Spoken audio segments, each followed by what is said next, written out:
Olá a todos, sejam bem-vindos a mais um podcast do Cine7. Eu sou Caio Pimenta e hoje o tema é Edgar Wright, diretor de filmes pra lá de badalados como Scott Pilgrim, Todo Mundo Quase Morto, também fez Baby Driver e agora está lançando Noite Passada em Sorro. Vamos falar de todos esses filmes e também a expectativa para essa nova produção. E para participar comigo desse podcast, temos aqui uma das integrantes do site, sempre está aqui comigo, Camila Henriques, e o nosso convidado Alberto Carvalho. É o seguinte, os dois, a gente adiou algumas vezes essa gravação porque os dois estavam doentes e tudo mais. Quero saber como é que vocês estão. Vocês estão bem? Camila estava gripada, o Alberto estava rouco.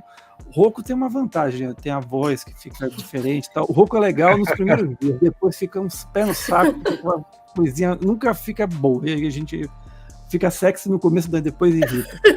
Camila, então eu quero saber de você. Você estava gripada, você está de boa, está tranquila? Como é que você está? Bom, já... Obrigada, Caio.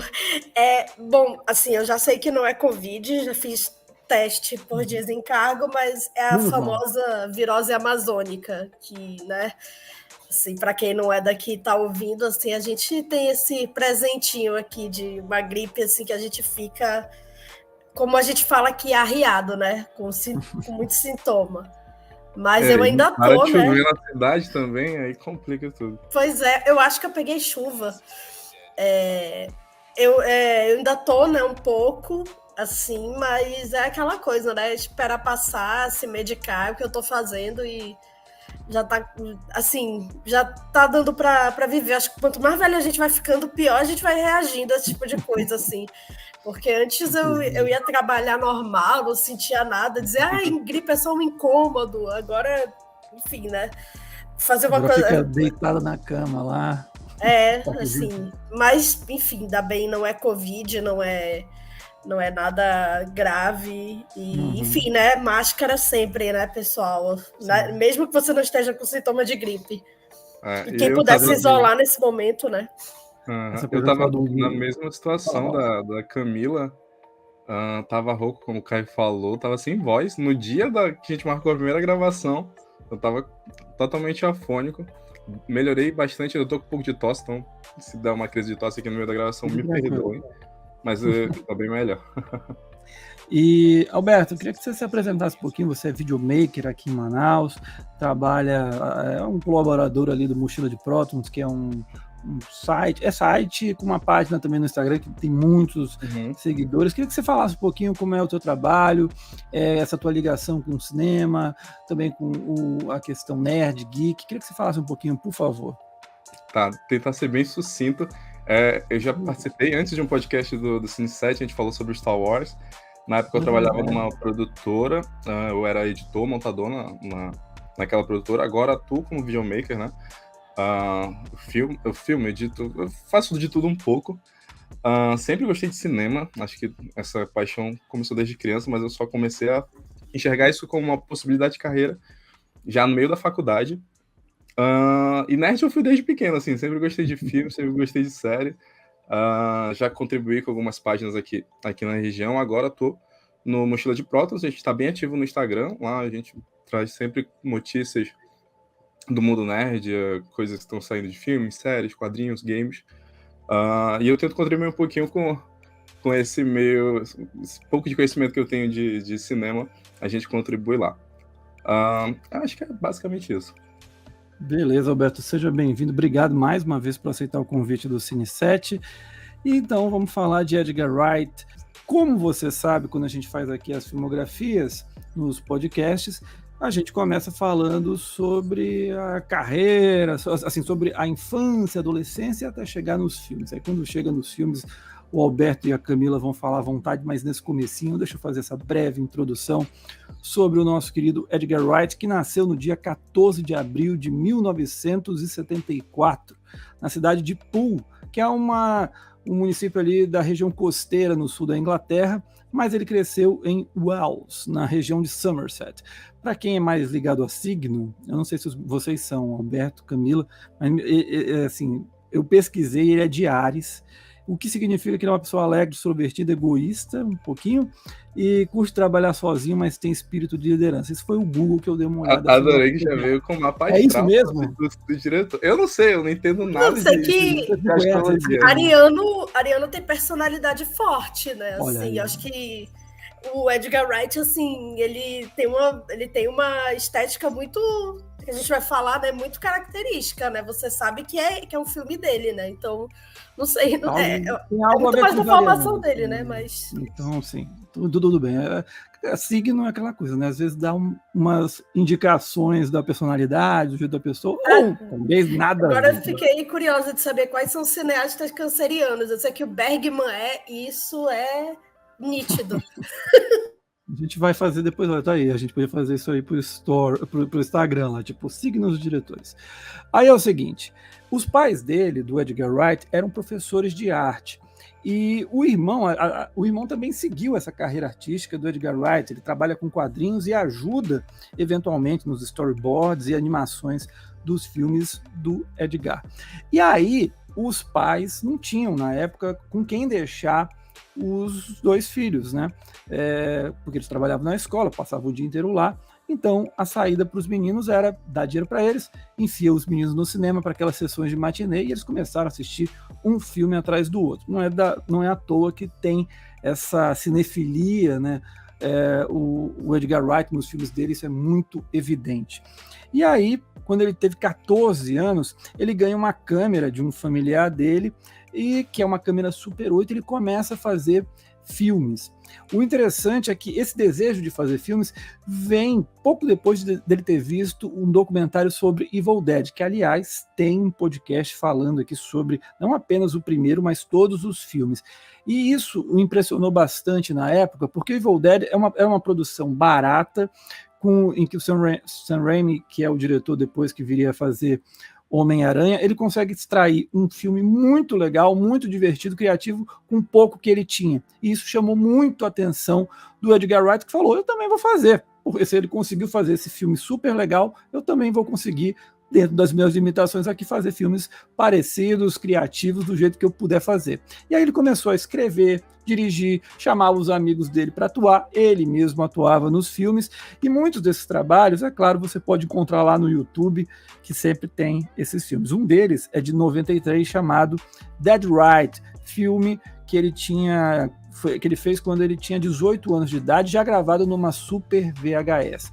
E em 94, quando ele já tinha 20 anos, ele se forma em design audiovisual. Essa carreira foi se consolidando aos pouquinhos, né, chamando a atenção, as ideias que ele tinha, mais do que a forma, né, o que ele não podia fazer, já que ele não tinha grana para bancar os filmes dele, mas a criatividade chamava a atenção. E em 95, ele faz um primeiro longa-metragem que se chama A Fistful of Fingers, que é uma produção que é um faroeste sobre o medo que se espalha na cidade de Somerset, que é onde ele passa a adolescência dele, a infância, quando chega um tal O Homem Sem Nome. Eu queria saber, Camila, você chegou a assistir o filme, né? Não tem problema. Então, Camila, eu queria que você falasse um pouquinho sobre o Fistful of Fingers, o que você acha do filme, o que você percebe que tem algo ali que o Edgar Wright viria a explorar, características. O que você acha do filme? Eu acho que já desse filme, inclusive ele está disponível no YouTube, né? Sim. Eu tive até dificuldade de achar e depois o Caio falou, tá no YouTube, nem tinha pensado em procurar lá. Qualquer coisa você encontra lá. Mas, cara, é um filme que ele já mostra essa parte desse grupo de diretores cinéfilos, né, como Tarantino, Guillermo del Toro, né. No Letterboxd tem até uma lista assim dos filmes preferidos dele, acho que é 1001 filmes que ele mais gosta, e que dá para ver que muitos ali moldaram a filmografia dele de forma óbvia. E esse filme, o A Fistful of Fingers, já pelo título a gente já vê que é uma referência ao filme do Sergio Leone, né? Por um punhado de dólares, né? A Fistful of Dollars, né? E a abertura, assim, é um filme independente, né? Um filme bem barato, assim, a gente percebe, mas assim, você vê aquela abertura já bem criativa, mesmo sendo uma homenagem, mesmo sendo uma referência direta, né, aos faroestes, não só o A Fistful of Dollars, mas a trilogia dos dólares como um todo. Sim. E eu acho que ele ali já mostra que ele sabe fazer um pastiche bem feito, porque assim, pastiche, né, essa coisa assim da referência direta, nem sempre ela é bem feita no cinema. A gente tem hoje em dia assim, o que não falta é filme assim querendo fazer referência a clássicos e realmente soando super vazio. E não é um grande filme, ele tem muitos problemas, assim, representação dos nativos americanos, né? A gente vê várias problemáticas nesse sentido, mas já dá para ver que o ritmo dele já existia ali, né? A montagem, né? Essa coisa assim mais frenética e o humor, assim, essas tiradinhas que eu acho que assim que ele vai fazer com brilhantismo na trilogia Cornetto, né? Que são os filmes que catapultam ele, né? Pro mainstream, né? Exato. Então, esse filme, A Fistful of Fingers, chamou a atenção dos produtores da Paramount Channel e ele foi fazer séries como Is It Bill Bailey? E durante essas séries, que ali é o período do fim dos anos 90, ele faz não só essa, mas faz outras séries até mais bem-sucedidas. A primeira delas é Asylum, de 1996, uma minissérie de 6 episódios na Paramount. É uma comédia irônica ambientada em um sanatório em que até mesmo os proprietários e gestores do local são meio fora da caixinha. E ele teve a oportunidade de trabalhar pela primeira vez com a Jessica Hynes e o Simon Pegg, que vira o grande parceiro dele e até protagonista de alguns dos seus filmes, inclusive dessa trilogia Cornetto que a gente já vai falar. O trio, a Jessica, o Edgar e o Simon Pegg, fazem Spaced, de 99 a 2001 para o Channel 4. É uma série que teve 2 temporadas e apostava numa mistura de ficção científica com sitcom. Foi nomeada 2 vezes ao BAFTA e também ao Emmy Internacional. A história traz 2 amigos no norte de Londres que fingem ser um casal para conseguir manter o único local onde eles podem morar. E o Nick Frost, também uma das estrelas da trilogia Cornetto, trabalha em Spaced. Com o sucesso dessa série, principalmente de Spaced, ele consegue bancar o seu primeiro longa em 2004, que inicia essa trilogia Cornetto. Cornetto, para quem não sabe, é aquele sorvetinho, eu gosto até, acho gostoso, não é, eu acho superestimado, é um sorvetinho superestimado, mas é gostoso, que aparece em todos os filmes dessa trilogia e a gente vai vê-los primeiro em Todo Mundo Quase Morto, em 2004. Alberto, começando com você, eu queria que você falasse um pouquinho da tua experiência, quando é que você viu o filme pela primeira vez, foi na época do lançamento, foi depois, o que você achou? Você conseguiu, captar, logo de cara, pô, esse filme é muito bom, ou foi um negócio que foi crescendo aos poucos contigo? É a minha experiência, eu pergunto isso porque eu assisti o filme, legal, é bom, mas nada demais. Depois eu fui entendendo um pouquinho mais, pegando as referências, era moleque lá em 2004, mas eu queria saber de você, como é que foi essa tua experiência com o filme? Eu assisti bem depois. O primeiro filme que eu assisti do Edgar Wright foi Scott Pilgrim, depois Baby Driver. Depois de Baby Driver que eu fui buscar a filmografia dele. Você foi rever. Fui rever, e eu encarei como um filme de um diretor início de carreira, sabe? Primeira vez trabalhando com filmes grandes. A gente, como a Camila falou, a gente consegue ver desde o início assim, a assinatura dele no ritmo de edição. Eu que comecei a trabalhar com montagem, sou apaixonado pelo trabalho dele, porque ele tem um ritmo muito, muito, muito, muito bom. Ele consegue trazer trazer emoções nos cortes. Isso acho que é o maior achievement de um montador, é você conseguir passar essa emoção com cortes, e ele faz isso de uma maneira que só ele sabe fazer.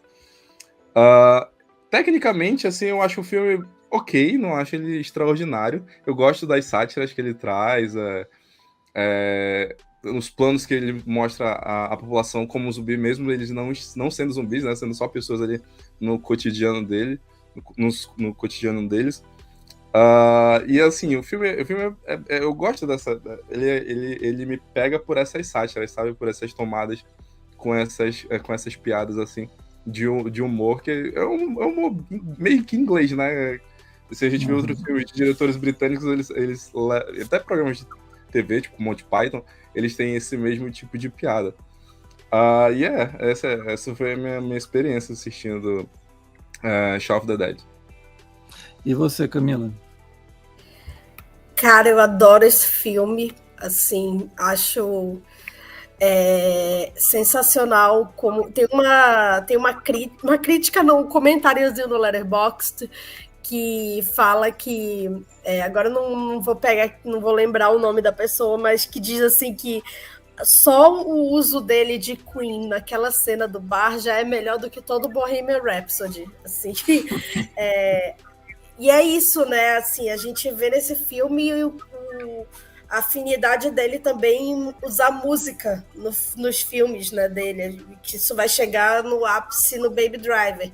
Mas esse é sensacional, né? Assim, para quem é colecionador de vinil, esse filme deve ser assim. Eu sou colecionadora de vinil, né? Assim, aquela cena dos vinis é um terror, né? Mas é muito espirituoso, é bem britânico o humor, né? Assim, acho que nem todo mundo vai embarcar, mas eu gosto muito assim da junção do visual, né? Ele tem aquela tomada do corneto, né? Que é longa, né? Que você já se insere, né? No universo dessa trilogia, né? Esse sorvete aí que eu também concordo, ele é superestimado. Ele aparece nos outros filmes também, em momentos importantes.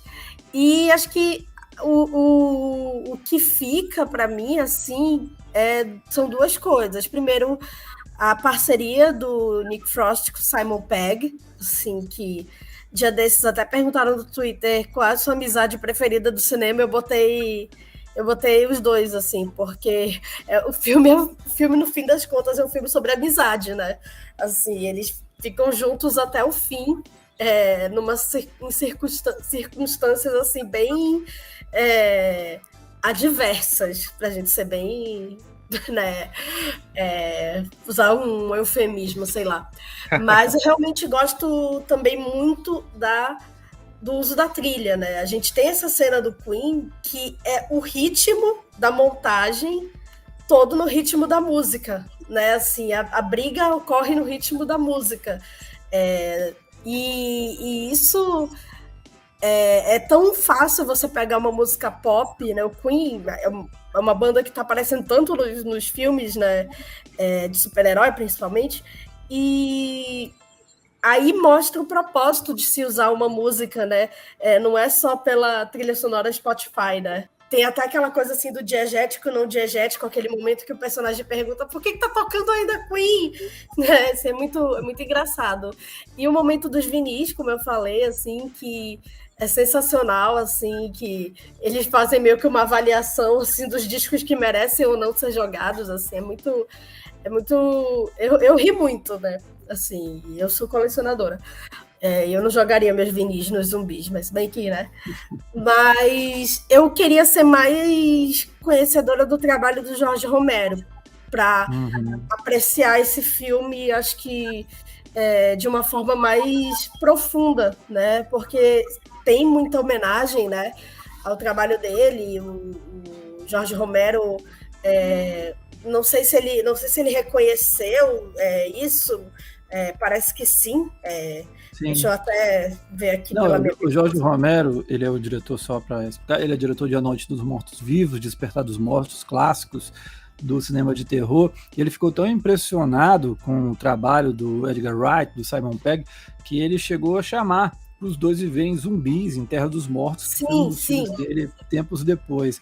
Tem outras homenagens também a filmes de terror, por exemplo, o Lúcio Fulci tem o nome do restaurante de peixes lá do filme, leva o nome dele, faz uma certa brincadeira com o Mestre do Diálogo, enfim, eles têm essas sacadas. O próprio Edgar Wright, ele homenageia, ele disse assim que a paixão por um lobisomem americano em Londres, do John Landis, o motivou a fazer, ele se inspirou muito no filme. Então, essas sacadas relacionadas a filmes de terror, de zumbi, ajudaram o Edgar Wright a escrever e fazer mesmo as sequências dos filmes. Queria saber, assim, tem uma cena lá que é, assim, várias cenas, que mostram que os zumbis, que as pessoas que não são zumbis se comportam como zumbis, né? Parecido assim. Vocês notam alguma semelhança com os dias atuais? É uma crítica pertinente, assim, sempre teve esse jogo, né? E talvez é uma coisa meio Carpenter, né? Sim. Uma coisa meio... como é o nome do filme do Carpenter? Eles Vivem. Uma coisa meio assim, né? O filme do Carpenter de 87, se eu não me engano. Mas acho que tem uma crítica social inclusa ali, sim, né? O terror, ele não é terror só por ser terror, né? Ele mexe muito com os nossos medos, né? E claro, né? Terror. Mas ele mexe muito com o que muitos diretores, como atualmente o Jordan Peele, usam, né? Esse terror para falar coisas que remetem ao que está acontecendo no mundo. E realmente assim, é bem espirituoso, né? Falta de uma palavra melhor, né? Sim. Tem uma coisa que é engraçada, a gente estava falando do corneto ainda há pouco, né? Para vocês verem como os caras, quando estão pensando em maluquice, eles vão e amplificam o negócio. Porque nessa primeira parte dessa trilogia do corneto, você tem... O filme ele é marcado pela cor vermelha do corneto, para representar o sangue, né? Aí eles comem um corneto de sabor morango. E aí é para representar o sangue e os zumbis. Aí depois, eles também estavam contando essa história, que chumbo grosso, a gente já vai falar, que é um policial, é um sabor azul e baunilha para representar a polícia. E Heróis de Ressaca já é um sabor de menta, que é uma coisa verde, hortelã, para ser a ficção científica. Os caras são malucos mesmo. E Alberto, você sabe, assim, de cabeça, quem você observa que são filhotes que surgiram aí de Todo Mundo Quase Morto? Você consegue observar depois que o filme saiu? Lembra de algum? Cara, eu acho que se a gente pegar pelo menos os filmes de zumbis, todos eles trazem um pouquinho, nem que seja um resquício ali de Todo Mundo Quase Morto. Inclusive, esse último do Zack Snyder, eu sempre esqueço o nome, porque ele foi tão irrelevante. O Army of the Dead, é isso? O Army of the Dead. As sequências as sequências onde ele tenta mostrar isso que a Camila falou, né, do terror não ser terror por si só, trazer um pouquinho de crítica social. Eu achei um tanto quanto parecido. Eu acho que pelo menos os cineastas que vieram logo depois do Edgar Wright, que tentaram fazer uma releitura dos zumbis, assim como ele bebeu do Romero, eu acho que beberam um pouquinho dele também, do Shaun of the Dead. Eu lembrei agora de um aqui, que é aquele Meu Namorado é um Zumbi. Um zumbi. Né, que teve... Eu não vi, mas quando eu bati o trailer, eu falei, olha aí, ó, é uma cópia aí do Todo Mundo Eu acho Quase que Meu Namorado é um Zumbi, ele pega também... Ele quis surfar muito na onda do Crepúsculo, né? Também, é uma mistura, né? Então vamos falar aqui um pouquinho de Chumbo Grosso, de 2007. Queria saber de vocês, Alberto, o que você acha? Assim, o filme consegue superar ou está um pouco abaixo de Todo Mundo Quase Morto? Eu acho que ele ali é de igualdade. Assim, não acho ele não pior nem tão melhor. Ele traz ali uma estética bem parecida, né, na montagem, na atuação, nas piadas. E eu acho que se a gente fosse botar numa balança, eu acho que os dois são bem similares em nível de qualidade. E você, Camila? Eu concordo, assim, é um filme que ele tem também essa coisa, assim, de brincar com os nossos medos, né, assim, o cara vai para uma cidadezinha, né, e nem tudo é o que parece, né, ele acaba sendo surpreendido, a história vai mudando, e é muito, assim, doido que eu vi esse filme ano passado, e já era pandemia, e o filme começa... Assim, você vê as pessoas todas, né, encapuzadas, inclusive a Cate Blanchett ali no meio, né? E tem o Peter Jackson também, que é o Papai Noel que morde lá a mão dele. Pois é, assim, e é muito... Nossa, é muito estranho ver filme com esse tipo de roupa, né? Com as pessoas usando esse hazmat suit, né? O máscara, assim, é muito bizarro, né? Ver, acho que dá uma nova dimensão, né? Ao filme. Mas, assim, novamente, química entre os dois protagonistas, assim, filme sobre esses dois personagens, e até engraçado que depois eles foram fazer Tintin, né? Eles fizeram Dupont e Dupont. Uhum. E eu tava lembrando que esse fim de semana eu tentei ver o desenho Tintin, mas aí eu não... Eu falei, não vou... O Spielberg? Não, o desenho mesmo. Entendi. Só que Tintin, assim, ele tem vários problemas, aí eu falei, eu acho que eu não vou fazer isso comigo, não. Vou deixar a memória da infância. Mas... É muito divertido, acho muito engraçado, assim. Acho que eles já conseguiram trazer um elenco maior, né? Isso que eu ia falar, é um elenco, tipo, de gente que já era grande na época e gente que ficou muito maior depois. Gente que estava bem no início, né? Tem a Olivia Colman, assim, bem... Ela, em 2007, ela estava no início da carreira, né? Nem imaginava que ela ia ser a pessoa que... certa em qualquer premiação. Os melhores discursos de Oscar até agora. Sim. Inclusive, reassistir o vídeo de discos dela é muito bom. Muito bom. A pessoa mais que salva bolão, assim. Apostei na Olivia Colman em qualquer premiação. Mas é muito engraçado, né? Tem o Jim Broadbent, né? Então, assim, que já era vencedor do Oscar ali, né? Já era um cara que já era respeitado, né? Assim, a gente tem o Paddy Considine, né, que é o ator daquela época mesmo, assim, estava em ascensão, né? Inclusive ele dirigiu o Tiranossauro com a Olivia Colman, que foi o filme que fez ela ganhar os primeiros prêmios da carreira, os primeiros muitos. Mas é muito interessante, que já mostra assim que as pessoas ali da indústria lá britânica já estavam de olho, né? Já estavam se interessando mesmo. Isso até mesmo pelas participações especiais, né? Como vocês falaram, aí tem o Bill Nighy também, né? Tem o Steve Coogan, Martin Freeman, então já eram nomes, né? Assim, se a gente for parar para pensar no Faroeste que ele fez em 95, né? Não tinha nenhum nome conhecido, né? Então, hoje em dia, todo mundo se estapeia para participar de filme dele, né? Mas o Bill Nighy, naquela época, estava fazendo todos os filmes, né? Era impressionante. Todos os filmes britânicos ele estava lá. Ele fez... ele foi o vencedor do Oscar Moral por Simplesmente Amor. Pois é. Ali ele mereceu o Oscar. Agora, o Chumbo Grosso, ele é uma produção que ele, assim, se o Todo Mundo Quase Morto satirizava os filmes de zumbi, satirizava os filmes de terror, e explorando também um pouquinho desses gêneros, né, trabalhando um pouco a comédia com esses gêneros, tinha também, agora em Chumbo Grosso, ele faz com o policial, suspense policial. Sim. Eu queria saber, assim, Alberto, o que você observa das subversões, e aí também estendo para a Camila a pergunta, as subversões e as sátiras que eles fazem aos filmes policiais que vocês mais gostam, assim, que vocês olham e falam, pô, isso aqui é genial, eu nunca tinha pensado, eu sempre pensei isso, mas ninguém nunca sacaneou. Tem alguma assim que vocês lembram? Eu acho que eu nunca esqueço, eu não lembro o nome do protagonista, mas o personagem do Simon Pegg. Ele é quadradão, sabe, o tempo todo, tipo, eu sou policial e eu não tenho que seguir as regras, e eu vou prender todo mundo aqui desse bar, porque todo mundo é menor de 18 anos, mesmo que isso vai quebrar o bar. E aí depois ele conversando com o parceiro dele, ele tipo, não assistiu nenhum filme de ação, né?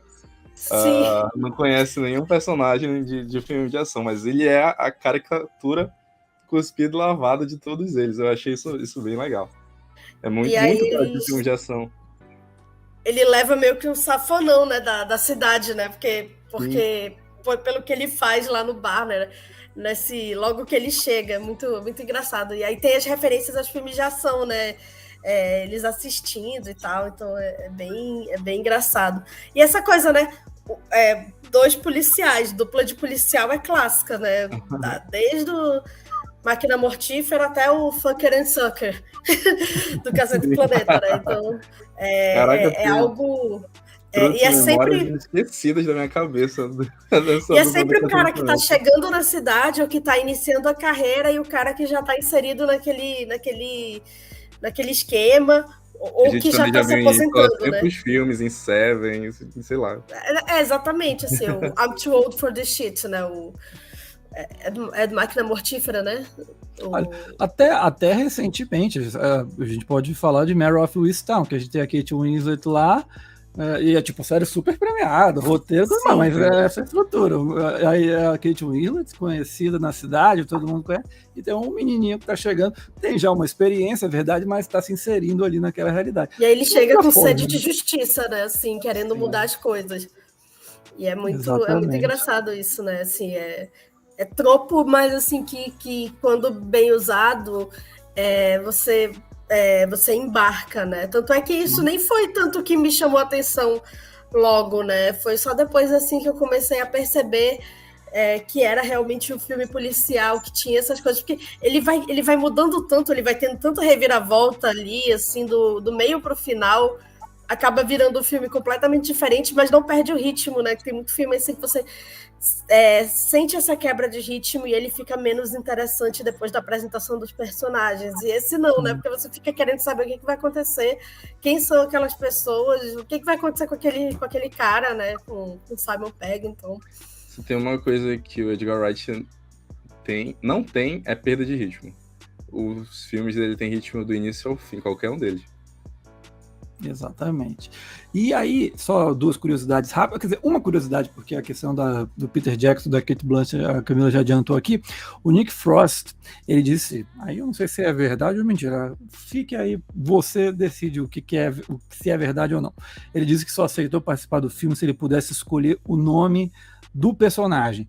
E aí ele teria sido obrigado, falaram, olha, você tem que, para fazer o filme, você tem que assistir 20 filmes de ação para se preparar, porém ele só assistiu um, que foi o Bad Boys 2. Eu acho que também já bastava, esse aí já é suficiente. O Bad Boys que aparece, né, no filme, né? Exatamente. Depois desse, acho que o cara tá bom, já tá bom o suficiente, porque Bad Boys 2 é cruel. Vamos falar então de heróis de ressaca. 2, né? Não é nem o 1, né? O 2, se eu não me engano, é o que tem o descarrilhamento de corpos de um container lá, de um caminhão baú, vai caindo um monte de corpos, e o cara vai tratando, vai passando por cima, é um horror o filme, mas enfim. 2013. Oi? Calcule ele assistindo Velozes e Furiosos atualmente. Exatamente, mas olha que o Velozes e Furiosos perto do Bad Boys é clássico ainda. O Bad Boys 2 é complicado. E assim, eu tava falando do elenco, mas assim, ele também tem essa coisa assim de recorrência, né? Os elencos, eles mantêm nos filmes, né? Tanto é que quando você vê que é uma trilogia que tem os mesmos protagonistas, né? Você pensa que é uma coisa contínua, né? O próprio Bill Nye, ele tá no primeiro filme, né? O Martin Freeman, só que o que vai mudando é que eles vão ficando mais famosos, né? O tempo vai passando. Sim. Aí o cachê vai ficando mais pesado. Tem esse fato também. E em 2013 eles fazem um filme de ficção científica, fantasia, que é Heróis de Ressaca. Camila, esse é o mais fraco dos três ou ele apenas não é tão reconhecido como ele merece? Cara, eu não acho o filme ruim, não, assim, só que perto dos outros dois, ele sofre do problema de muitas trilogias, né, que não é um filme tão interessante, e para mim ele não é tão memorável. Assim, eu vi uma semana atrás para esse podcast e pouca coisa ficou, né, para mim, assim. É interessante essa coisa, assim, do cara tá tentando reunir os amigos, né, assim, essa coisa, assim, da ligação com o passado. O filme tem o filme começa no flashback, né, assim, já mostra-se uma coisa diferente, né,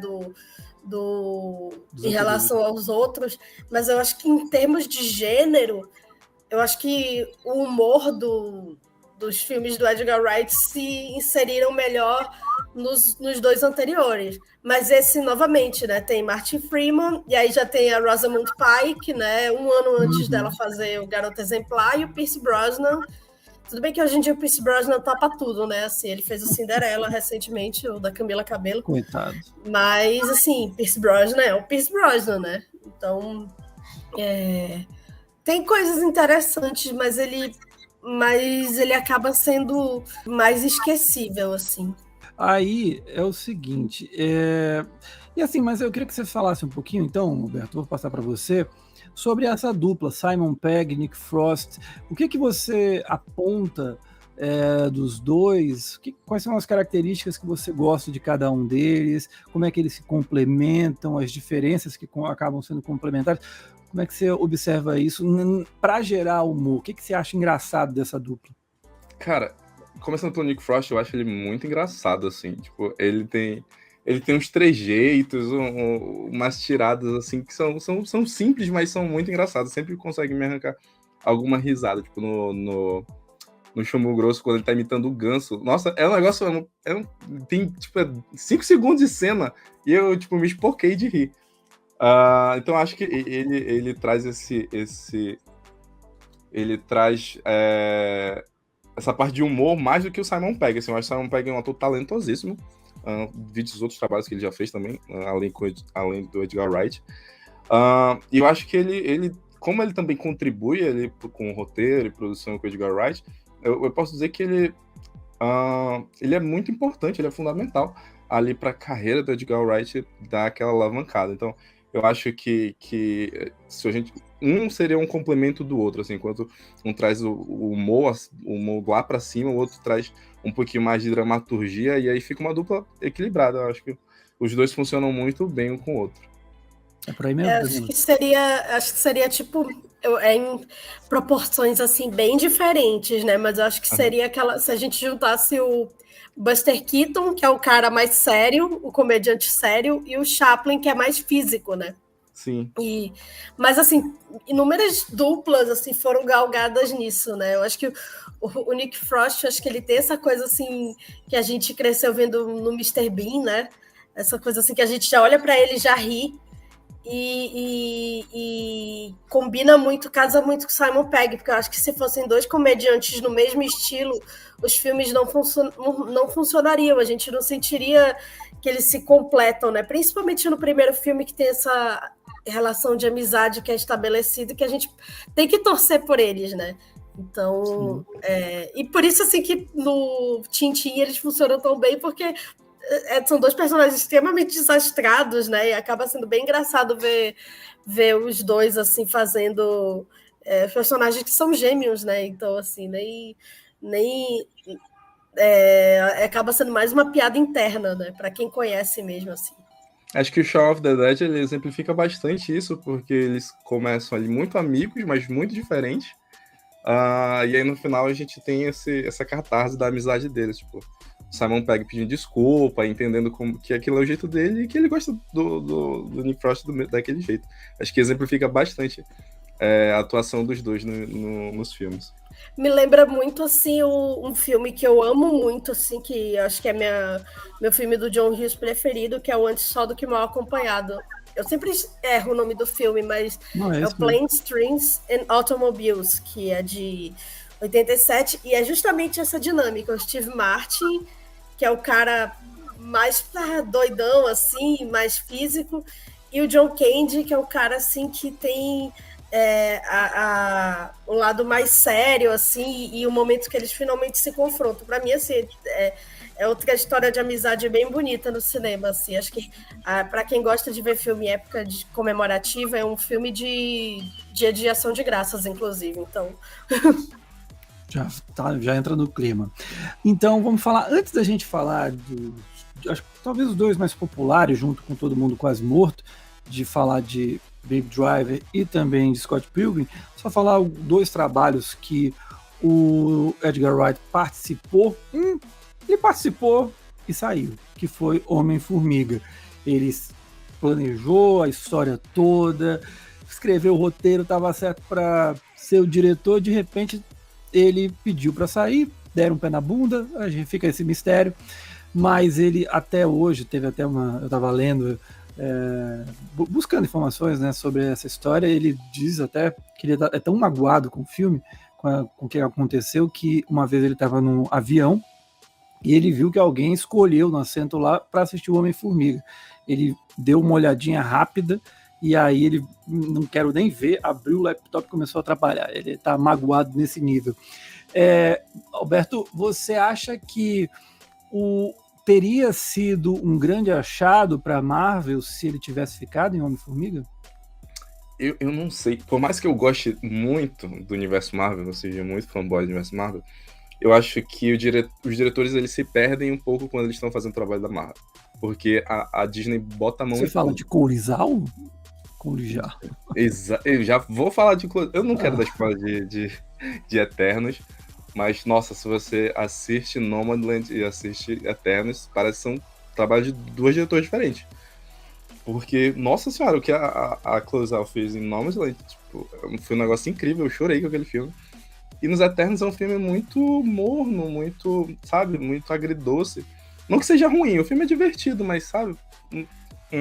E aí, eu fico imaginando, se o Edgar Wright tivesse dirigido a Homem-Formiga, o filme teria feito bilheteria, teria sido sucesso, teria continuação, como tá tendo. Mas eu acho que ele provavelmente não ia ficar feliz com o resultado do filme. Eu consigo enxergar muita coisa do Edgar Wright ali no Homem-Formiga, principalmente aquelas cenas onde o Luiz, lá, o personagem do Michael Peña, tá descrevendo as histórias, e aí a gente vê flashback com ele narrando e dublando a voz dos outros personagens. Cara, isso é muito Edgar Wright. E eu tenho certeza que teve contribuição dele nessas sequências. Mas eu acho que... Eu, particularmente, acho que no final das contas foi bom ele não ter dirigido esse filme. Se ele ficou magoado, aí eu acho que são coisas que só ele sabe o porquê. Mas no seu caso, então, resumindo, ele seria podado dentro da Marvel. Eu acho que sim. Como todo diretor, não tem como. Todos. Acho que Todos os diretores. Os que tiveram um pouquinho mais de liberdade para fazer as coisas foram os irmãos... Meu Deus, já ia falar irmãos russos. Os irmãos russos, para fazer os Vingadores, os dois últimos. Não é porque eles fizeram um bom trabalho na Guerra Civil, e a Disney falou, venham fazer o nosso fechamento aqui. Eu acho que eles conseguiram colocar ali impor um pouquinho do que eles queriam. Mas mesmo assim são filmes assim que correspondem ao que a Disney queria, né? Sim, pelo menos de fato. Não é nada muito, assim, inventivo visualmente. Acho que, assim, a gente tem diretores interessantes trabalhando para a Marvel, né? Tem o Taika, que fez um Thor que foi bem elogiado, né? Assim, o Thor é um personagem que, para mim, no cinema, ele é muito engessado, assim, e é meio até, assim, a trajetória dele, né? Que vai do Kenneth Branagh pro diretor de Game of Thrones e depois pro Taika, né? Assim, não tem nenhuma unidade estilística, né? Total. E, assim, seria bom para ele em termos de ganhar um dinheirinho para poder fazer os projetos dele, né? Que, assim, eu tô encarando... Eu não vi o Eternas, mas eu estou encarando assim, a Chloe Zhao vai ganhar dinheiro, vai poder fazer o filme que ela quiser. A realidade, ela fica fazendo filme da Marvel. É meio que isso, porque tá gerando bilheteria aí o filme. Assim... assim, a gente... por mais que Hollywood seja uma indústria em que as pessoas ganhem muito dinheiro, assim, para você ter um projeto aprovado e ganhar a confiança da indústria, né, assim, nem todos são Steven Spielberg, né, que conseguem fazer um blockbuster original, assim. O Tubarão era uma adaptação, né, mas enfim. Hoje em dia o jogo é bem diferente, mas eu fico feliz que ele não tenha feito o Homem-Formiga, porque eu acho que seria interessante, mas acho que a carreira dele tá de boa sem Homem-Formiga. E aí, Camila, ele também fez você falou aqui algumas vezes já do Tintin, né? Ele roteirizou. Você consegue, além dessa parte do Simon Pegg, Nick Frost, tem alguma outra coisa que você consegue identificar dele ou não? Como é que você analisa essa participação em Tintin? Cara, assim, é um filme que eu gosto muito, eu fico até triste que ele não tenha tido continuação, né? Tinha uma história do Peter Jackson, né? Mas nunca... Assim, o Spielberg foi diretor e o Peter Jackson foi diretor de primeira unidade, assim, que a coisa mais luxuosa que você pode ter é o Peter Jackson como seu braço direito no filme. E aí, não sei, parece que inverter isso no filme seguinte e dar gancho para uma continuação, e tem muita história para contar, né? E acho que eles desproblematizaram o Tintin, porque o Tintin tem muitas questões assim culturais, assim, por isso que eu desisti de ver o desenho esse fim de semana, falei, né? Mas eu gosto muito, assim, acho que ele tem aquela coisa assim do pastelão com os irmãos, né? E o Tintin é muito cativante, né? Assim, e é um filme assim que visualmente ele não me pegaria. Assim, não seria um filme que me atrairia, mas eu lembro que na época eu gostei muito, eu tenho até em DVD ele aqui. E foi muito. Foi uma surpresa muito boa, assim. Acho que aquele ano que teve o Tintin e o Hugo Cabret foram 2 filmes assim de fantasia, né, para o público infantil ou não, de grandes diretores, né, medalhões assim. Foram filmes bem interessantes, assim. Acho que foi importante para ele que contatinhos, né? Foi fazendo contatinho em Hollywood, né? Acho que você Trabalhar com Spielberg não é para qualquer um. Pois é, você chegar depois de uma trilogia, né? Se bem que The World's End não tinha sido feito ainda, mas assim, já tinha os 2 primeiros do Cornetto, né? Então, assim, ele chega em Hollywood basicamente, né, com esse sucesso assim de diretor indie britânico, né? Então, é aquele aval que todo mundo quer, né? O aval do cara que construiu essa Hollywood recente, né? Dos anos 70 para cá. E o segundo, e o cara que foi o rei do blockbuster no início dos anos 2000, né? Que mudou também a cara de fazer blockbuster. Todo mundo tenta até hoje fazer, né, Villeneuve? E aí... Bem, então vamos falar agora de 2 dos mais populares filmes da década passada.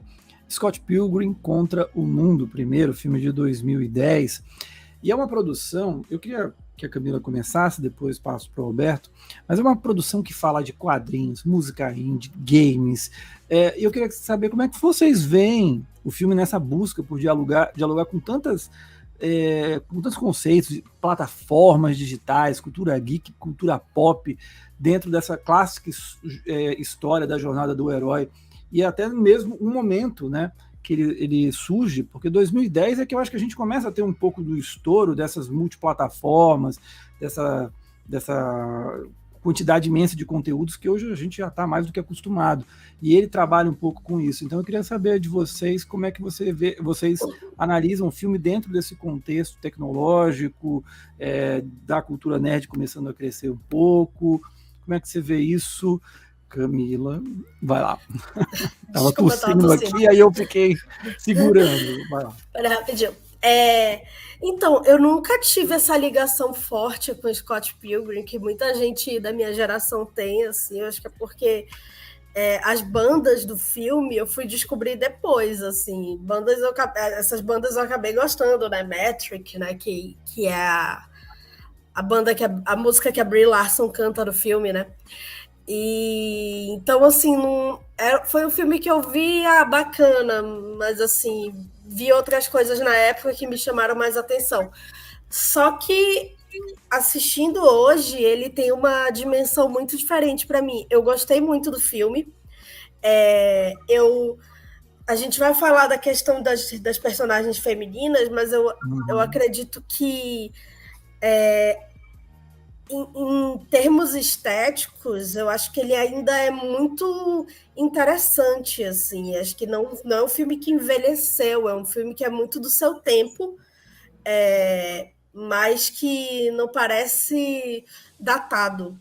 E ele poderia ser, né? Eu acho que dessa época a gente tem o Speed Racer das Wachowski, né? Que para mim ele é uma obra-prima e acho que as pessoas também agora estão vendo muito, né, como uma obra-prima. Não gosta, Caio? Eu acho maravilhoso esse filme. Eu não entendi quando foi. Aí a gente, desculpe, vamos abrir um parênteses rapidinho, porque é um filme maravilhoso. É um filme assim a sessão da tarde que você assiste, extremamente colorido. Eu achava aquilo lindo. Tinha gente que deve achar cafona, mas eu achava lindo o colorido do filme. Os personagens são cativantes, a história é muito bem contada. Eu não sei porquê, assim, a gente estava falando da Kristen Stewart, filmes que não conseguem, a gente estava falando do Billy Lynn, aquele filme de guerra do Ang Lee, e eu perguntei até para você e pro Diego Quaglia, que estava fazendo conosco, por que certos filmes não conseguem, assim, tipo, tem Sim. tudo para dar certo e o filme não funciona. Eu realmente não consigo entender. E para mim é uma obra-prima. Por favor, Camila. Pois é, assim, acho que talvez um filme que hoje em dia, assim, com 3D, né, fosse vendido assim, talvez ele conseguisse encontrar mais audiência, né? Mas enfim, acho que são 2 filmes dessa época, um é de 2008, outro é de 2010, que eles são muito bonitos visualmente, assim, eles são muito coloridos e têm razão de ser assim, né? No caso do Scott Pilgrim, é uma estética de HQ, né? Ele imprime totalmente essa estética, ele tem esses personagens cartunescos, ele tem essa coisa assim que a gente está falando tanto, que é uma narrativa gamificada, né? Que é o personagem passando por obstáculos para chegar no objetivo final, e é um objetivo final assim que, né? Besta, né? Assim, ele é o babaca, né? Vamos falar a verdade também. Mas, assim, era o ator da época, né? O Michael Cera, né? Que eu acho um casting perfeito, assim. Na verdade, eu acho que todos os atores escolhidos ficaram perfeitos como os personagens, assim. A caracterização ficou muito... a caracterização a gente pode chamar também de mise-en-scène, né? Então ficou muito coerente, né? Dentro do mise-en-scène do filme. Então, assim, mais uma vez, trilha sonora, como ele trabalha a trilha sonora, como a música é fundamental no filme, né? Os personagens têm banda, a banda toca música que era da época mesmo, né? Aquele indie com um toque meio eletrônico, eu não sei definir direito, gente, porque eu sou uma senhorinha, tá? Eu fui gostar de Metric anos depois. Mas, assim, tem isso, né? E a montagem dinâmica, né? Assim, tudo... Tem momentos que parecem mesmo videoclipe. A apresentação da Brie Larson acabou virando, acho que, uma das cenas mais icônicas do filme, né? E ela tá muito bem no filme, ela fala com uma voz meio, assim, de desenho animado, meio de dubladora, assim, é muito engraçado. Então, acho que é um filme que quando você embarca ali nele mesmo, assim, ele se revela uma produção bem, bem interessante, assim. Acho que já mostrou, né, o que ele poderia fazer no Baby Driver, que eu acho melhor ainda. Alberto. Concordo com tudo que a Camila falou. Esse filme não me pegou pelas bandas, porque eu também não sou muito ligado em bandas e tal, de saber o nome de vocalista, guitarrista, mas eu sempre gostei de quadrinhos. E esse filme, ele é um quadrinho na tela, assim, isso que o Caio falou no início, que ele estudou artes, ele e o irmão, porque os pais são profissionais de arte. Professores, né? Ele já falou em entrevista que todo o filme dele, toda a cena, todo o frame dele tem storyboard, então, tipo, ele pegou os quadrinhos e aí fez as adaptações para as cenas. É muito legal você procurar making off na internet, você vai vendo que, tipo, ele fez os takes, ele chutou a câmera no mesmo enquadramento que ele desenhou, sabe? Tipo, o filme tava todo montado na cabeça dele, ele teve o trabalho de pegar e mostrar pra galera, o diretor de fotografia, pro montador dele, como ele queria, mas tava tudo montadinho lá, bonitinho na cabeça dele. E as sequências, cara, tipo, como ele faz um movimento de câmera, você acha que vai ter um corte seco, mas ele só abre a câmera e você vê que ele tá espacialmente no mesmo lugar que a outra pessoa. É muito, muito incrível. Eu gostei pra caramba desse filme. Esse filme, tipo, eu reassisto. Isso foi uma parada que a Camila falou. E realmente eu concordo que ele não é datado, assim, tirando as limitações tecnológicas, tem celular de flip ainda, não tinha smartphone. Mas ele tranquilamente podia ser um filme que poderia ter sido lançado esse ano, assim. Com ritmo, com cor, música, tudo é totalmente atemporal. Eu gostei pra caramba. Vocês estavam falando do elenco, né? Que ele sempre trabalha com bons elencos. Nesse filme ele trabalha com Michael Cera, que estava vindo de Superbad, Juno, enfim. Aí a Mary Elizabeth Winstead, que depois veio fazer o Cloverfield, não é isso? Uhum. Foi, exatamente. Chris Evans, antes de entrar nos Vingadores. Anna Kendrick e a Brie Larson, que depois veio a vencer o Oscar tempos mais tarde. Na época ela era uma cantora ainda da época da Disney, né? Dava naquela Ela era fase cantora dos 20 teen. anos. Exatamente. Alberto, você consegue explicar por que Scott Pilgrim não chegou a fazer tanto sucesso na bilheteria e depois, tanto nas locadoras que estavam já num processo de decadência, mas também na internet, o filme começou a crescer tanto? É possível explicar uma situação dessa? Eu consigo... Vendo pelo ano que ele foi lançado, eu acho que ele tinha uma linguagem um pouquinho à frente do seu tempo, assim, não muito, não um filme tão visionário assim. Mas acho que se ele tivesse lançado uns 2 anos depois, talvez, esses números talvez fossem diferentes. Porque ele tem uma pegada muito, muito dinâmica, uma velocidade que o cinema ainda não estava acostumado naquela época. Então, acho que esse não fracasso, né, mas esses números, um tanto quanto mais baixos, assim, de retorno de bilheteria, talvez tenham sido por causa disso. E é um filme canadense, não é um filme hollywoodiano, tem todos esses poréns também. Eu acho que ele é um filme que hoje em dia, se ele seria o filme perfeito assim para a Netflix lançar, assim. Total. Ficaria em destaque lá na Netflix numa sexta-noite, todo mundo iria assistir, assim. Que é a mesma lógica da videolocadora, né? Filmes que encontram o seu público depois, né? Então, e é muito engraçado que na época ele, na minha bolha, assim, ele fez muito sucesso, assim. Então, é muito assim uma coisa assim de bolhas mesmo, né? Que não refletem o sucesso real do filme, né? Eu estudava na UFAM, né? Tava saindo já da UFAM, mas o que esse filme bombou lá foi uma coisa impressionante. A galera de comunicação, de artes, adorava esse filme. E vamos então falar agora eu acho até que o Ivanildo, acho que foi o Ivanildo que fez a crítica, ele definiu bem, é um conto de fadas de meninos, enfim, mas vamos ver o que vocês acham sobre Em Ritmo de Fuga no Brasil, mas que acabou virando o nome mesmo em inglês que pegou, que é Baby Driver, de 2017.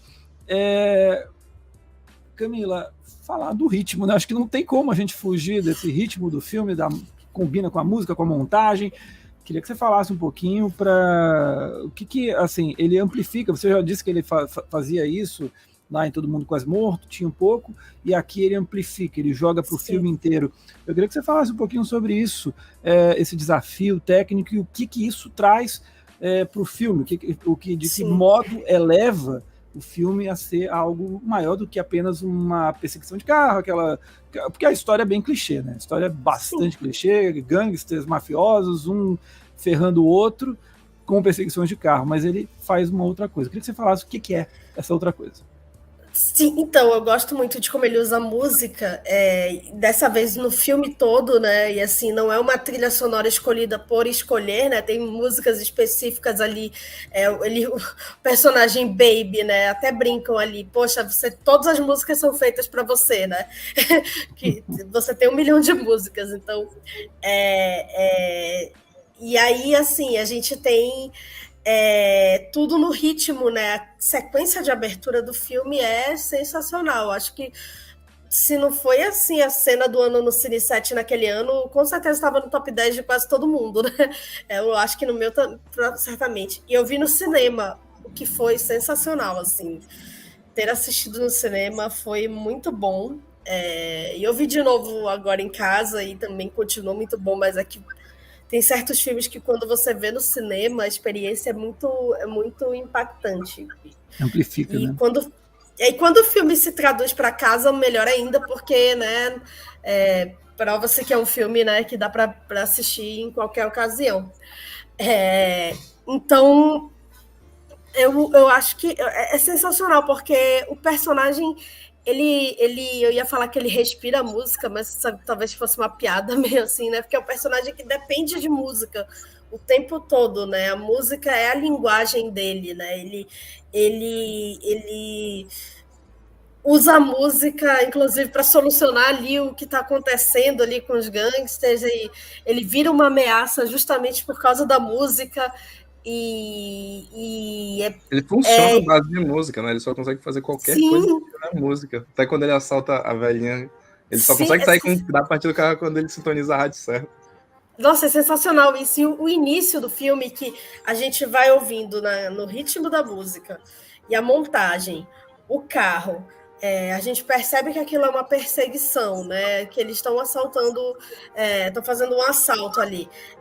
Já é algo novo, né? Porque filme de assalto tem milhares, centenas no cinema, principalmente no cinema americano.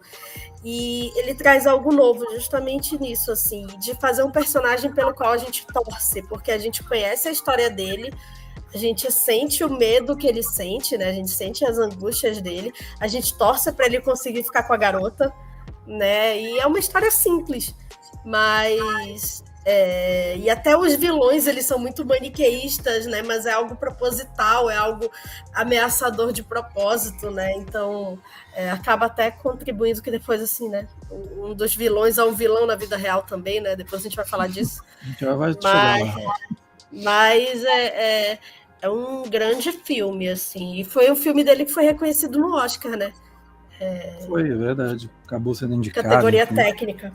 Os personagens do Edgar Wright, eles são sempre bem caricatos, né? Tipo, mas Sim. nada extrapolado que, tipo, te causa estranheza.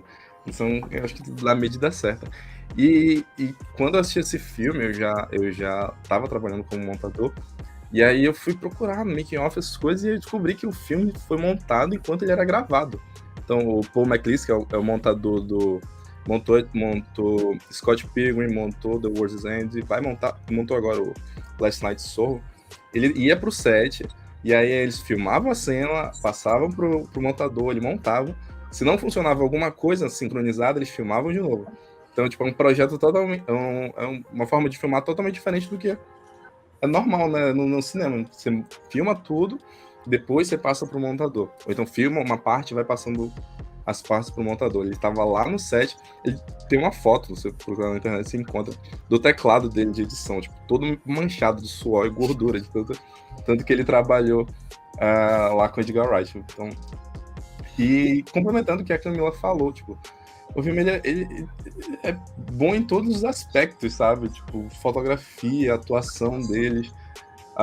Você prolixo falando da montagem de novo. Deixa eu ver. Tem uma sequência, eu acho que é a sequência do segundo do assalto do Michael Myers. Nossa, aquela piada da máscara, eu tipo, caraca, bicho, como é que ele pensou nisso, sabe? Tipo, o cara que não presta atenção, em vez de comprar a máscara do Michael Myers, compra do Michael Myers. E ele, tipo, todos os detalhes desse filme são pensados. Muito bom. Porque nessa cena tem um cara que tenta impedir o assalto, e aí, tipo, a gente não sabe o que aconteceu com ele, e aí depois, numa outra cena, quando ele chega em casa com o pai adotivo, tá passando no jornal o cara dando uma entrevista dele que ele tentou impedir. Então, tipo, todas essas pontinhas, elas estão amarradas no filme. Quando você assiste mais de uma vez, você consegue perceber, tipo, um trabalho, o apreço que o Edgar teve pelo roteiro dele foi tipo, um negócio muito, muito grande. E eu imagino que para você, Alberto, que é videomaker, deve ser uma aula, né? Ficar assistindo, anotando cada detalhe, né? Um filme desses. Se você for procurar canais no YouTube que falam sobre cinema, principalmente os de fora, que tem bastante, você sempre vai encontrar. Acho que os dois filmes que mais tem vídeo ensaio é Baby Driver e Driver, que coincidentemente são filmes de carro.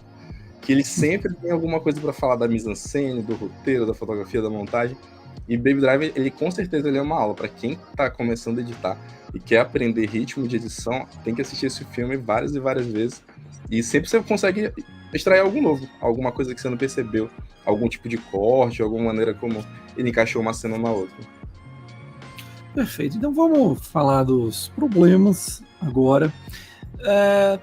O Manic Dream Pixie Girl em Scott Pilgrim e o elenco masculino para lá de problemático com o Kevin Spacey e o Ansel Elgort, que talvez seja menos conhecido que o do Kevin Spacey, mas ele foi acusado de abuso sexual ali já há algum tempo atrás, né?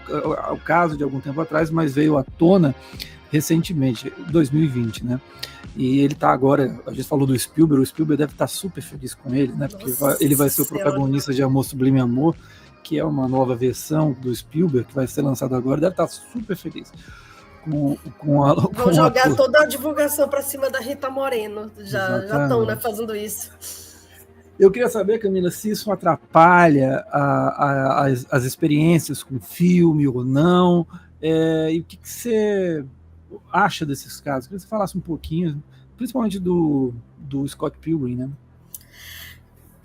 Olha, assim, atrapalhar não atrapalha, não, assim, eu já defendi muito separar artista da obra, não sei o quê, mas eu acho que hoje é bem difícil, assim, porque uma obra é extensão de quem a faz, né? Mas é claro que quando ela vai para o mundo, né, a gente se apropria e a gente cria os nossos próprios significados, né? Por isso que a gente acaba sendo muito contra, né? Aquela coisa assim de explicando o final de não sei o quê, porque é muito pessoal, né?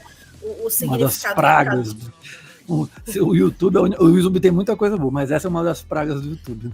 Nossa, esqueci como é que fala isso, é o terraplanismo da crítica de cinema.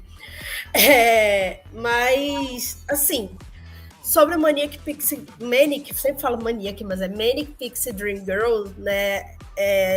Para explicar, né, um conceito, né, que saiu numa crítica do Elizabethtown, filme do Cameron Crowe, de 2005, que basicamente foi estendido a vários filmes, assim, porque foi notado esse padrão, né, da personagem engraçadinha, diferente, que tem um gosto musical único, entre aspas, e que tá lá para salvar o personagem masculino.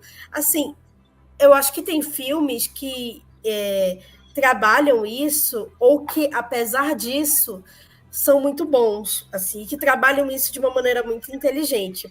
Um dos meus filmes preferidos é Quase Famosos. Ele tem a Manic Pixie Dream Girl, que é a Penny Lane, e ele não está interessado em desenvolvê-la como uma personagem complexa, assim, não está dando profundidade, né? Mas também ali todos os personagens são meio que superficiais, né? Até mesmo o personagem principal. No Scott Pilgrim, que já é um filme pós esse conceito, né? É muito divisivo para mim, assim, porque para mim a intenção do filme e o que eu pego com o filme é justamente o ponto do filme é ele ser um babaca, sabe? Então, assim, é ele tratar a primeira namorada dele como um objeto e trocar pela que aparece, né? Que numas situações bem forçadas, assim, propositalmente, né, assim, é caricato de propósito, né, esse negócio de esbarrar, e aí ela tem os ex-namorados, que são muito mais interessantes do que ele, e ele, nossa, coitado, é um loser. Assim, a minha interpretação, assim, é que é uma grande brincadeira com esse personagem, assim, é um personagem que é propositadamente babaca, então, assim, não me afeta tanto, assim. A personagem da Ramona, gostaria que fosse mais desenvolvida, ficaria feliz se fosse uma personagem mais interessante, sim, mas ao mesmo tempo não é a história dela, né? Assim, é a história do Scott Pilgrim e dos personagens que passam por ele. Então, o que me deixa desconfortável no filme é a personagem da ex-namorada, que é colocada como agressiva, né? Que tem aquela coisa assim do ciúme, né? E aí a gente também vê problemática porque é uma personagem asiática, né? Então tem toda a questão do estereótipo. Eu acho que isso é algo que deve ser revisado, que eu digo assim, que quando a gente assiste, a gente deve observar. Mas no escopo total do filme, a figura da Manic Pixie Dream Girl nesse caso, não me incomoda. Agora, em relação ao Baby Driver, né? É muito mais fácil falar Baby Driver do que Ritmo de Fuga, porque deve ter uns 300 filmes com esse título, né? Tem um do Mel Gibson, eu acho. Vou até procurar aqui. Olha, logo de quem, né? Então, os casos de assédio, eles vieram à tona depois que o filme foi lançado. Então, quando a gente assistiu o filme pela primeira vez, a gente não sabia, né? A história do Kevin Spacey, para quem acompanha fofocas de Hollywood, era um segredo meio que aberto, assim. Ele e o Bryan Singer, assim, já era meio que sabido que tinha esses boatos, mas nunca teve nada formalizado até saiu Me Too, né, e todo aquele movimento que é importantíssimo, e é importantíssimo que o Kevin Spacey continue sem trabalhar, e é importante ressaltar, né, que ele está tentando retornar, mas ele não está conseguindo retornar em Hollywood, né, ele está tentando lá na Europa, que é onde muitos abusadores conseguem, né, uma sobrevida, né, mas acaba sendo curioso o fato de que ele interpreta o vilão do filme, né, de uma forma bem maniqueísta, como eu falei. O Kevin Spacey, assim, ele é um grande ator, assim, é triste ter que falar isso, mas, assim, ele é um grande ator e ele sempre se deu muito bem nesses personagens mais problemáticos, né, ele fez muito psicopata na carreira dele, né, ele sempre fez muito bem o papel do antagonista, ou mesmo no House of Cards, né, esse personagem que era super complexo e que não era uma pessoa legal, né, e ele fazia muito bem.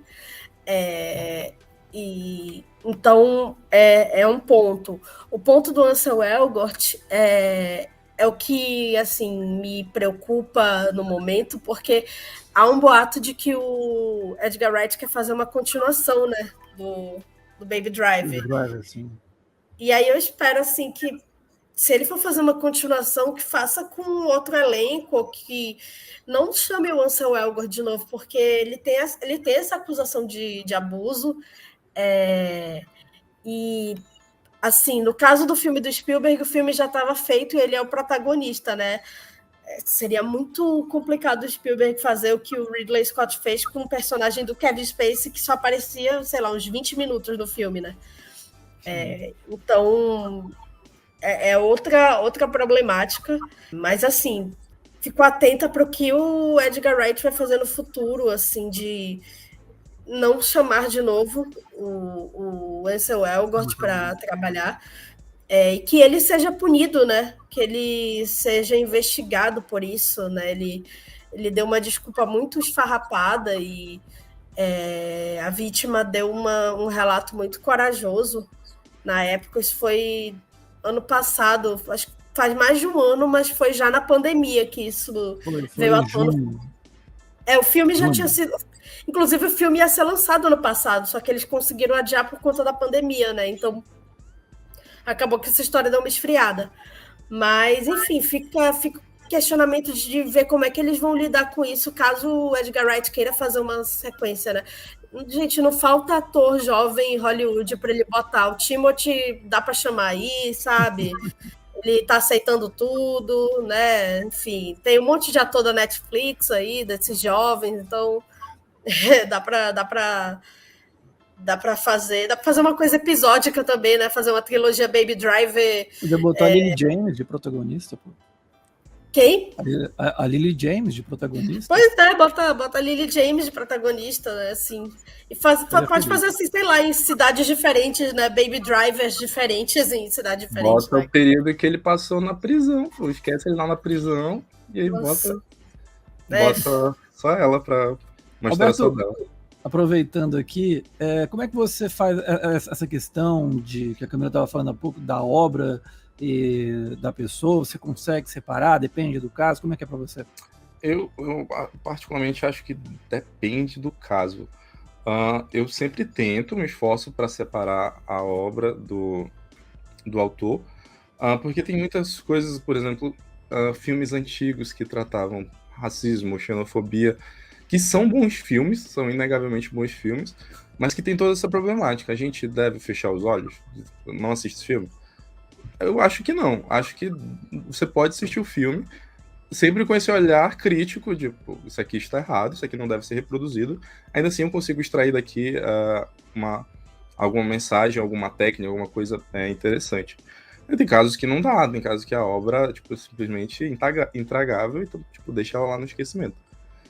Então eu sempre tento analisar obra a obra para poder fazer esse tipo de ponderamento. Mas eu concordo bastante com a Camila nesse ponto, dessa crítica. Assim, acho que é um filme, como essa coisa assim, caso a caso, né? É um filme que ele não tem a ver com o que os atores fizeram, né? Os crimes não foram cometidos no set, até onde a gente sabe, só que é importante que a gente fale sobre isso. Sim, não pode ficar, não ficar no esquecimento, ficar no limbo o assunto tem que ser resolvido. Então vamos falar agora de A Noite Passada em Sorro. Qual é a expectativa de vocês, Alberto? Cara, altíssimos. Depois que eu vi o trailer, eu espero que esse... Eu não sei se vai barrar Baby Driver, mas eu tô na expectativa que seja o melhor filme do Edgar Wright até agora. Dado o elenco, dado que eu vi no trailer, eu tô com expectativa bem alta, mas eu fico com a expectativa alta até entrar na sala de cinema. Quando começa o filme, tipo, eu baixo minha pressão, tipo, vou assistir agora, me divertir e vou ver qual é do filme. Mas eu tenho confiança de que esse filme pode ser, tipo, uma outra obra-prima do Edgar Wright, com certeza. Para você, Camila, qual é a expectativa? O elenco é bem interessante, tem muita gente boa dessa nova geração. Matt Smith, que fez O Príncipe... Qual é o nome do príncipe lá? Philip, eu já ia falar Charles. E ele fez Doctor Who também. Ele fez qual, desculpa? Ele fez Doctor Who.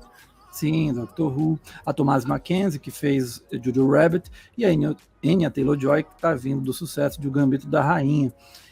E esse, se eu não me engano, é o primeiro filme em que ele traz mulheres como protagonistas. O que você está esperando, Camila, do filme?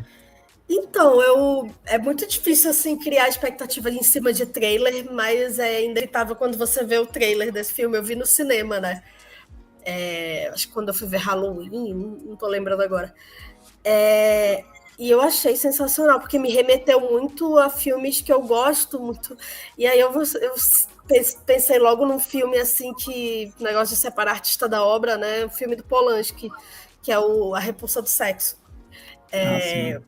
Assim, me remeteu muito ao cinema sessentista mesmo, que é o que ele quer, né? O filme, ele é ambientado nos anos 60, ele tem essa coisa assim meio Bond Girl também no visual delas, né?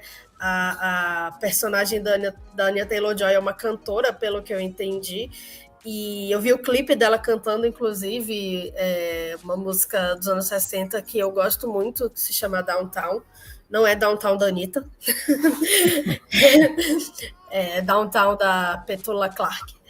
E, assim, parece, assim, ser um exercício bem interessante dele, assim. Não sei se vai ser mais um daqueles filmes de neon que, né, ninguém aguenta mais, mas... Ou se vai ser um exercício de personagem instigante, assim. Eu fiquei bem curiosa, eu gosto muito das duas atrizes. Parece que ele vai trabalhar essa questão do duplo, né, assim, que a gente viu também no Cisne Negro, né, que o cinema já retratou de diversas formas, enfim, desde o Persona também, enfim, é sempre um tema interessante e vamos ver, né, como é que ele se sai com isso, assim, bonito visualmente, parece ser bem bonito. Eu vi uma entrevista da Anya Taylor-Joy que ela falou assim que todas as filmagens foram feitas à noite, né?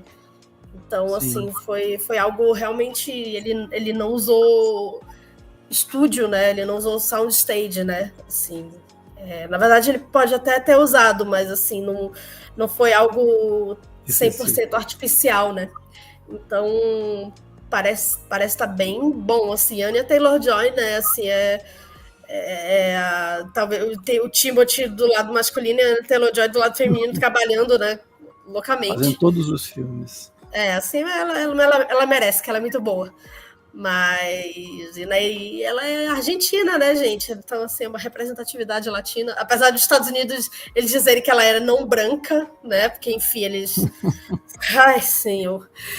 Mas, enfim. É interessante. O Lucas, eu li a crítica do Lucas, eu fiquei muito curiosa, porque eu não gosto de ler crítica antes, mas eu fiquei curiosa como o Lucas... Porque ele não entregou muito da história, né? Ele falou assim... Falou de uma forma assim bem instigante sobre o filme, então eu fiquei...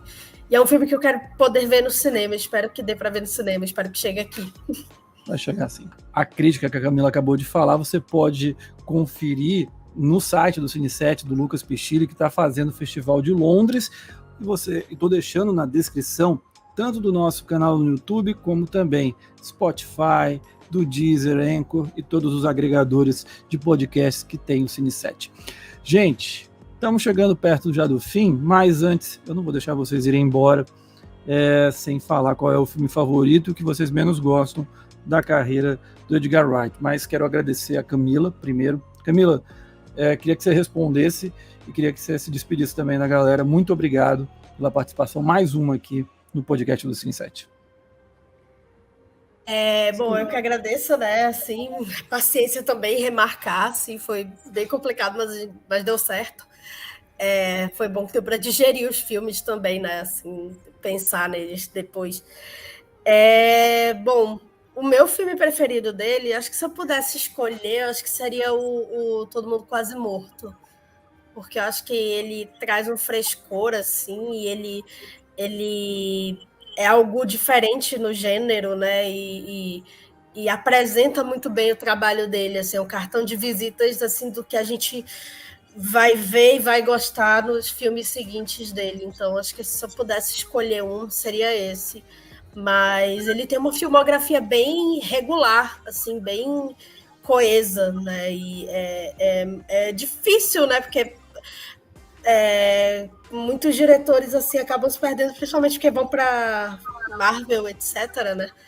E ele conseguiu até o momento se manter, né, intacto, né? Assim, enfim, né? Também vamos pensar assim, o privilégio de ser um homem branco, né? Ele tem esse privilégio, mas ele exerce com bons filmes. Beleza, Camila, muito obrigado. Alberto, desejo melhoras aí, a tosse e tal, eu sei que você está melhorando aos pouquinhos.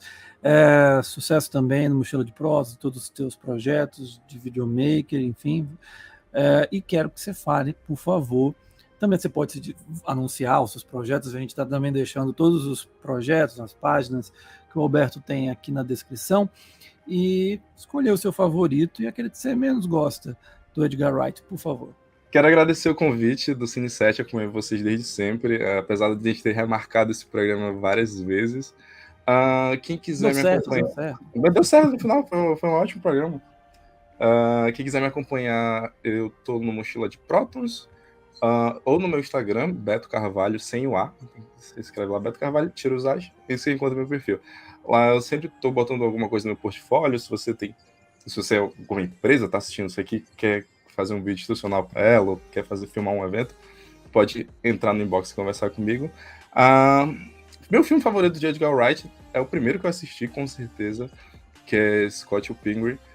Uma coisa que eu não falei, quando a gente estava comentando, que além da montagem, os diálogos do filme são muito bem ritmados, e não é todo diretor que consegue deixar uns diálogos sem ser monótonos. Eu acho que ele manda muito bem nisso. Eu acho que o que eu menos gosto talvez seja Chumbo Grosso, assim, de todos eles. Não que ele seja ruim, mas se eu tivesse que botar um na zona de rebaixamento, seria esse. Porque todos os outros eu gosto bastante. E é isso, beleza, gente. Beleza, Alberto, eu te agradeço muitíssimo. Alberto, Camila, muito obrigado. E você, a gente se encontra na próxima quarta-feira. A gente sempre lança os nossos podcasts ali por volta de 18 horas, 19 horas, então você acompanhe. Muito obrigado a todos vocês e até a próxima, e curta Noite Passada em Soho. Tchau!